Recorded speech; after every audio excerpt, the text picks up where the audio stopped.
La promotion sociale nécessite du travail. Souvent, beaucoup de travail. Pourtant, ça ne suffit pas. Régulièrement, j'ai à accompagner des personnes qui sont en difficulté parce qu'elles sont atteintes d'un mal invisible, inconnu, la névrose de classe. Pour réussir, vous avez besoin de connaître ce mal, vous avez besoin de savoir le reconnaître et vous avez besoin de pouvoir vous en libérer.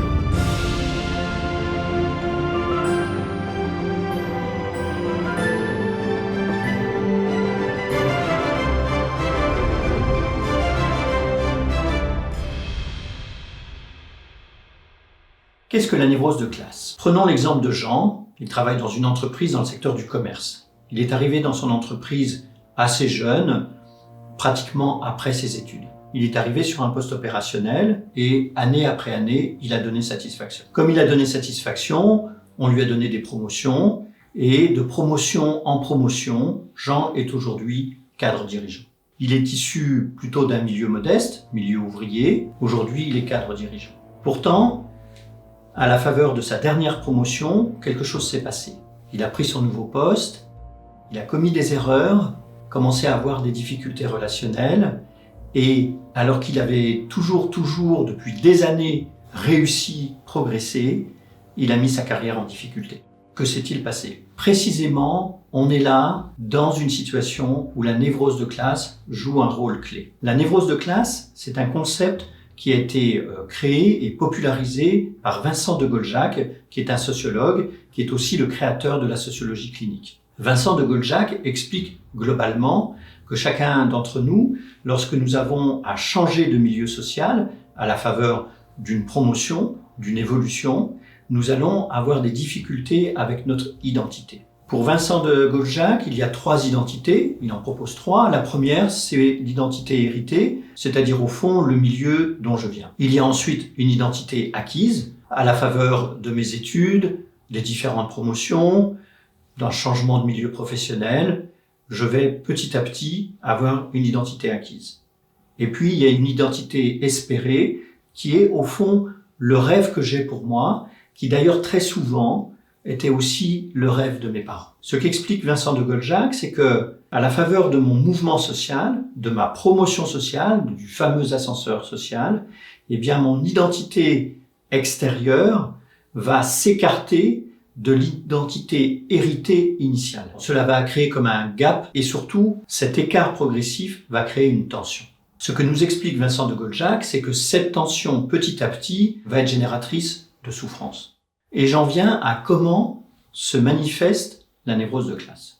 D'abord, cela va générer chez la personne des phénomènes d'anxiété. Cela peut générer aussi des phénomènes de culpabilité, voire dans certains cas des phénomènes de honte. C'est-à-dire que je viens d'un milieu modeste, je me retrouve dans un milieu beaucoup plus favorisé parce que je suis devenu cadre supérieur et entre guillemets, j'ai un peu honte de mes origines. Cela va créer quelquefois aussi des sentiments d'infériorité. C'est-à-dire qu'à l'intérieur de moi, je vais me vivre comme moins que les personnes que je fréquente dans mon nouveau milieu, qui, eux, ne viennent pas, par exemple, d'un milieu ouvrier. Et puis cela va provoquer aussi, comme manifestation, potentiellement des phénomènes de repli sur soi ou des phénomènes d'autosabotage. Dans le cas de Jean, cela va créer par exemple des phénomènes d'autosabotage. En effet, à partir du moment où, à la faveur des promotions successives, la tension s'est accrue entre mon identité initiale et mon identité d'aujourd'hui, eh bien, à un moment, une des solutions inconscientes, c'est d'échouer, parce que ça va faire baisser la tension. Vous le voyez, ce phénomène de névrose de classe, c'est un phénomène dangereux pour votre réussite. Alors, comment on s'en sort? La première chose que vous devez faire, c'est vous poser la question, en fonction de votre milieu d'origine et de votre propre évolution professionnelle, est-ce que vous êtes concerné ou non?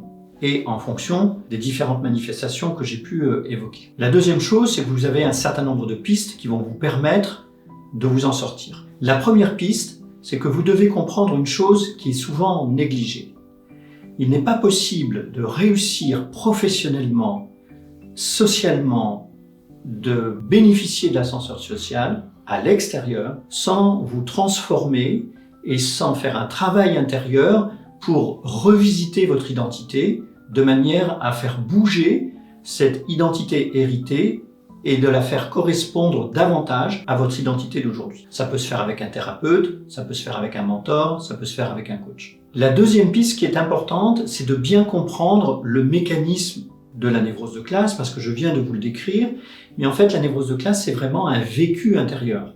Pour comprendre cela, je vous invite par exemple à lire le livre d'Annie Ernaux qui s'appelle « La place ». Et au fond, Annie Ernaux, dans ce livre, décrit ce qu'elle a vécu à l'intérieur, sachant qu'elle était fille de commerçant, qu'elle a très bien réussi ses études, qu'elle a fait ce qu'on appelle un très beau mariage, qu'elle s'est retrouvée à fréquenter la bourgeoisie et qu'à certains moments, elle avait des phénomènes de ne pas se sentir à sa place, de culpabilité, voire de honte. Ce qui est intéressant avec ce roman, qui est assez court, c'est que vous allez vivre de l'intérieur une névrose de classe et du coup, bien intégrer, bien comprendre de quoi nous parlons.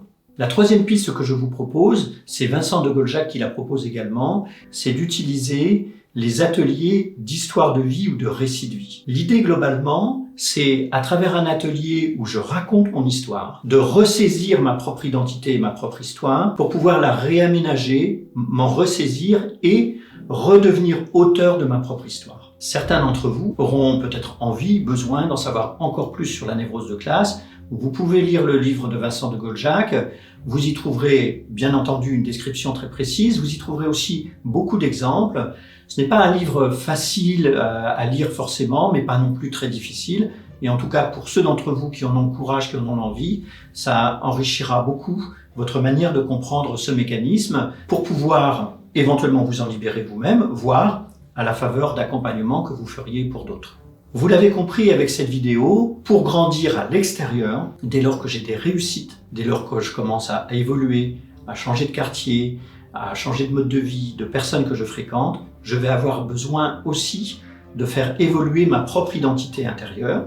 Et cette identité va nécessiter que j'y consacre du temps et que je fasse un travail. Je ne peux pas grandir à l'extérieur sans grandir à l'intérieur.